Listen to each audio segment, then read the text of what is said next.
तो ठीक है, हम भी तैयार हैं। अगर ये हमसे अगर लड़ना चाहते हैं तो हम भी तैयार हैं लड़ने के लिए। ये आए खुल करके आए कि हम आपसे लड़ाई करना चाहते हैं, लड़ना चाहते हैं। अब हम भी चुपचाप थोड़ी बैठेंगे, जितना दिन बैठना है हमने भी बैठ लिया, हमने भी देख लिया। देखिए ऐसा है कि हिंदुस्तान के जो हिंदू हैं वो दो तबके में बंट गए हैं। एक तबका जो है वो लड़ाई चाहता है और एक तबका जो है हिंदुस्तान मुसलमानों के साथ मिलकर रहना चाहता है। और देखिए मौजूदा सिचुएशन में अभी जो है मैं आपको यही कहूँगा कि हमारे हिंदुस्तान का जो छवि है वो बाहर के मुल्कों में बहुत बुरा पोजीशन में जा रहा है। और जब तक ये मोदी जी इस बात को अगर अपनी चुप्पी को नहीं खोलेंगे और जब तक अपनी चुप्पी को ये नहीं करते हैं तो ये हमारी पोजीशन हिंदुस्तान पर दिन ख़राब होती जाएगी। वो अलग सी बात है कि वो बाहर जा कर के बैरूनी मुल्कों में और पैसे दे करके और अपना वो नारा लगवा लें कि मोदी जिंदाबाद, और ये सब दिखावा का दुनिया से हट करके पराए होकर के अपने देश की जनता के लिए, चाहे वो हिंदू हो, चाहे वो मुसलमान हो, चाहे सिख हो, चाहे ईसाई हो। देखिए हमारे हिंदुस्तान में 4 ही पिलर हैं, 4 ही स्तंभ हैं जो हम लोग बहुत ही मिलजुल कर एक साथ रहते हैं।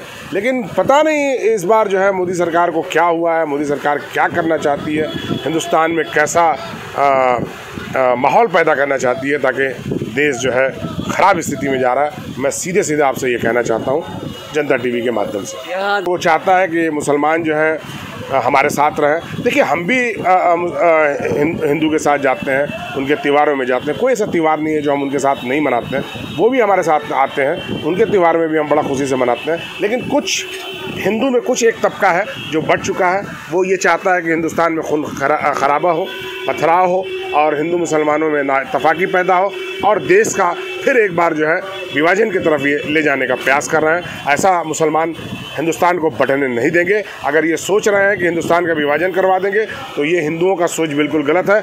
ये हिंदू सोच के रह जाएंगे। अब इस बार मुसलमान जो है हिंदुस्तान को बटने नहीं देंगे और इसका जो है सीधा अगर इस तरीके का अगर कोई कांड होता है या कुछ भी होता है तो सीधा मेरा इल्ज़ाम जो है वो मोदी जी के ऊपर है। अगर मोदी जी अपना चुप्पी नहीं खोलेंगे तो ये जो है आए दिन कुछ न कुछ ये जो है मॉब लिंचिंग हुआ या इस तरीके का घटना हुआ या दंगा फसाद ये सब होता रहेगा हिंदुस्तान में। अब ये आम सी बात हो गई है।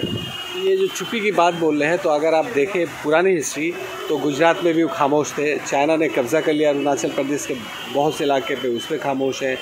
आपने और भी जितने डील हुए राफेल उस पर खामोश है। जो मेन मुद्दे उस पर खामोश रहते हैं और जहाँ नहीं बोलना वहाँ।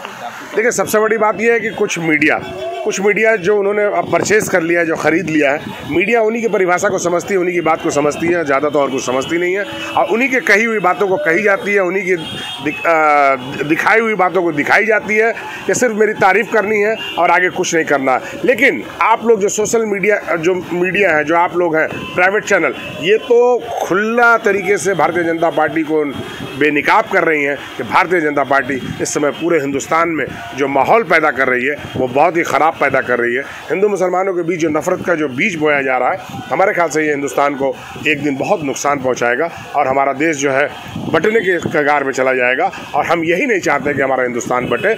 हमारा हिंदुस्तान जिस तरीके से है हम हिंदुस्तान में वैसे ही रहें। और ये सबसे बड़ी बात, ये मुसलमानों को कहते हैं कि मुसलमानों ने कुछ नहीं किया हिंदुस्तान में। इन्हें ये पता नहीं है, हिस्ट्री पता नहीं है कि मुसलमानों ने लाखों लाख करोड़ों मुसलमानों ने कुर्बानियाँ दी हैं अंग्रेज़ों के समय में।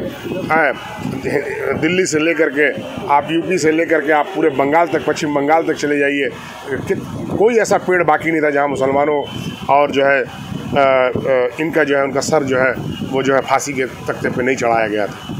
ये अभी जो एक बात कहते हैं कि गंगा जमुना तहज़ीब एक कहा जाता है, तो ये कहते हैं कि गंगा जमुना तो समझ आ रही, तहज़ीब कहाँ से? तहज़ीब तो हमने पाकिस्तान बना के दे दिया।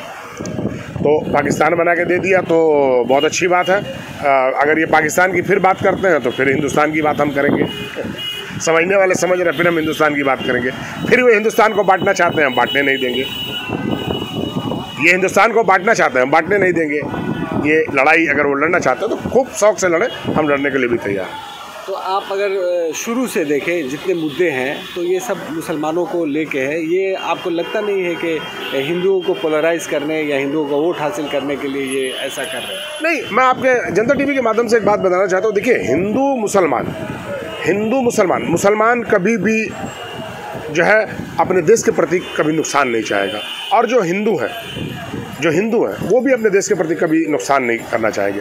ये नुकसान टेररिस्ट कर रहे हैं, जो उग्रवादी हैं, उग्रवादी पत्थरबाजी कर रहे हैं, वो हिंदुओं में भी कर रहे हैं और मुसलमानों में भी कर रहे हैं। ये देश को बांटना चाहते हैं। मैं आपको जो मैसेज देना चाह रहा हूँ, हमारे मैसेज को समझने की कोशिश कीजिए आप।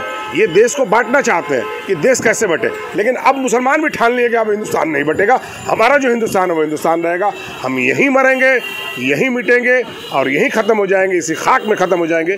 हिंदुस्तान का बंटवारा बिल्कुल बिल्कुल बिल्कुल नहीं होने देंगे। और एक और सवाल, आपने देखा कि ईद अभी हाल में गई है 2 रोज़ पहले, और लाखों की तादाद में पूरे हिंदुस्तान में करोड़ों मुसलमानों ने नमाज अदा की, मस्जिद तक गए, ईदगाह तक गए भी और आए भी आराम के साथ। लेकिन आप एक फ़र्क देखेंगे, जब रामनवमी का जुलूस हुआ तो जितने भी जुलूस हुए ज़्यादातर दंगे हुए, ज़्यादातर आप देखें कि कई लोग उसमें मारे गए और ये हुआ। देखिए रामनवमी के जुलूस में ऐसा है कि रामनवमी के बस जितने भी लोग हैं वो सारे के सारे वो जो है वो टेररिस्ट नहीं है, वो हिंदू हैं।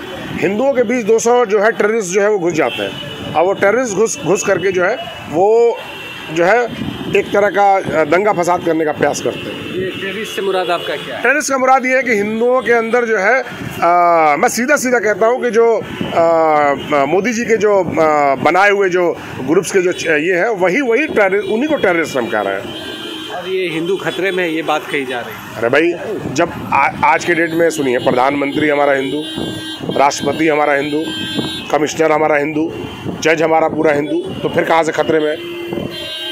जब सिख जो है मनमोहन सिंह पंजाबी थे, प्राइम मिनिस्टर थे, मुसलमान जो है वो अंसारी साहब थे, तब अगर ये कहते थोड़ा देर के लिए मैं मान भी सकता था कि हिंदू खतरे में। अब कहाँ से हिंदू खतरे में? सारे लोग तो उन्हीं के बैठे हुए, तो हिंदू खतरे में कहाँ से आ गए साहब?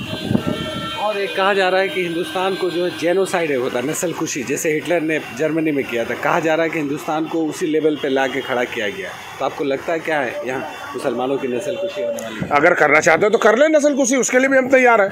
अब वो डराए नहीं। देखिए, मुसलमान कभी डरते नहीं हैं, वो ईमान के पक्के होते हैं। अगर जर्नलिस्ट करना, अगर वो करना है कि वो चाहते हैं कि हम सब तमाम मुसलमानों को यहाँ मार देंगे, तो हम लोग उससे भी तैयार हैं। हम अल्लाह के मानने वाले हैं और हमें पूरा यकीन है कि अल्लाह हमारी मदद करेगा। और हम ये अगर हमको ईंटा मारेंगे तो हम इनको फूल बरसाएंगे इनके ऊपर, हम इनसे लड़ाई नहीं करेंगे। अरे हमने तो बड़ी बड़ी जंगें जीती हैं, ये तो मामूली सा है, ये क्या हमको हरा लेंगे? इनकी बस की बात ही नहीं, इनकी औकात ही नहीं है कि हमें हरा ले। अल्लाह ने तो कहा है कि अगर मुसलमान, अगर इस्लाम का अगर सही मानने वाला फॉलोअर्स है तो वो कभी ज़िंदगी में हारेगा नहीं। हम हिंदुस्तान के मुसलमान या दुनिया के मुसलमान, हम मुसलमान अगर हैं तो हमें हराने वाला कोई शख्स पैदा नहीं हुआ, चाहे वो कोई भी धर्म का आदमी हो। मैं डायरेक्ट ये चैलेंज के साथ कहता हूँ कि कोई धर्म का इंसान हो वो मुझे हरा नहीं सकता है, क्योंकि मेरा ईमान पक्का है, मेरा अल्लाह पक्का है, मेरा रसूल पक्का है। मैं उसके लॉजिक पे चलता हूँ, उसके बताए हुए रास्ते पे चलता हूँ, इसलिए वो हमें हराना उसके लिए बहुत इम्पॉसिबल है, ये मुमकिन हो ही नहीं सकता।